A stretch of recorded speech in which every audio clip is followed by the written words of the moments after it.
Hello friends, അസ്സാം വലൈക്കും. അപ്പോൾ ഇന്ന് എൻ്റെ ഡെലിവറി കഴിഞ്ഞിട്ട് 15 ദിവസമായി. അപ്പോൾ ഇന്ന് എൻ്റെ മോൻ്റെ മുടി കളിച്ചലിൻ്റെ ദിവസം കേട്ടോ. അപ്പം ഇന്ന് മുടി കളിച്ചലാന്ന് അറിഞ്ഞതുകൊണ്ട് തന്നെ ആയിരിക്കാം രാവിലെ തൊട്ടേ ഭയങ്കര കരിച്ചിലായിരുന്നു. വലിയ ഉറക്കമൊന്നുമില്ലായിരുന്നു, ആൾ ഫുൾ കരിച്ചിലൊക്കെ ആയിരുന്നു. അതുകൊണ്ട് തന്നെ മുടി കളയാൻ വന്ന ആൾക്ക് കുറച്ച് ബുദ്ധിമുട്ടായിരുന്നു അവൻ്റെ മുടി ഒന്ന് കളഞ്ഞെടുക്കാൻ വേണ്ടിയിട്ട്. അവനിങ്ങനെ ഇളക്കി കളിക്കുകയാണ്. അപ്പോൾ ആൾ നിർത്തിയാണ് ചെയ്തുകൊണ്ട് നിൽക്കുന്നത്.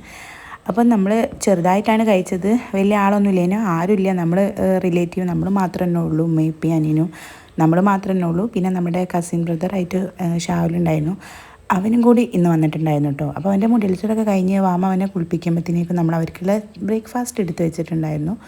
അപ്പം ബ്രേക്ക്ഫാസ്റ്റൊക്കെ അവർ കൊടുക്കുമ്പോഴത്തേക്കും അവന് കുളിച്ച് റെഡിയായി വന്നിട്ടുണ്ട്. ഇതാണ് അവൻ്റെ ഔട്ട്ഫിറ്റ്. അപ്പോൾ ഇത് അവനക്ക് ഞാൻ ഡ്രസ്സൊക്കെ ചേഞ്ച് ചെയ്ത് സുന്ദര കുട്ടപ്പനാക്കി അവനെ ഫീഡ് ചെയ്ത് ഞാൻ അവനെ ഉറക്കി വന്നതിന് ശേഷമാണ് ഞാൻ ചായയൊക്കെ കുടിച്ചത്. പിന്നെ ഉച്ചയായപ്പോഴത്തേക്കും സേബുട്ടി വന്നിട്ടുണ്ടായിരുന്നു. അപ്പോൾ അനിയൻ്റെ മുടി കളഞ്ഞൊക്കെ നോക്കി നിൽക്കുകയാണ്. പിന്നെ ഇതാ ഉച്ചക്കത്തെ ചോറ് എന്ന് പറയാൻ ഇന്ന് നമുക്ക് സാമ്പാറും ചോറും പപ്പടും ചിക്കൻ പൊരിച്ചതൊക്കെ ആയിരുന്നു. അപ്പോൾ ഇത്രയേ ഉള്ളൂ നമ്മുടെ ഈ ഒരു മുടിയൽസിൻ്റെ വീഡിയോ. അപ്പോൾ അടുത്ത വീഡിയോ ആയിട്ട് ഞാൻ വീണ്ടും വരും. അതുവരെ ബൈ.